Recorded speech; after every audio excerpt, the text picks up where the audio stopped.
জীবন একটা ইতিমের মতো বসে আছে মনে হয় খাওয়ান দাওয়ান নাই, খাওয়ান দাওয়ান খুঁজে পায় না। এই যে দিছি তো বেড়া, ভালোই দিচ্ছি বেড়া, কম দিলাম বোঝা। হ্যাঁ, স্বপন খুশি মনে খাইতেছে, মনির শিকদার সাহেব। হ্যাঁ, আমার চাচা, এরা আপনারা সবাই চেনেন।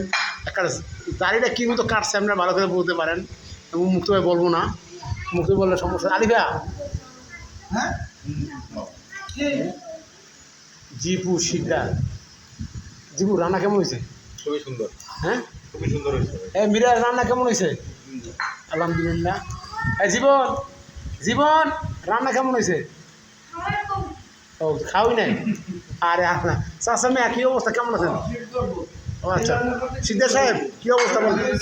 ভালো আছে না? স্বপন, এখন রাত্রে কিন্তু 1টা বাজে, সেটা বুঝছো। অনেক কষ্ট হয়েছে তোমাদের, যদিও কিছু করার নাই। দেখ আমরা সবাই খাচ্ছি ইনশাল্লাহ। খোদা হাফেজ, ভালো থাকবেন। আসসালামু আলাইকুম রহমতুল্লাহ।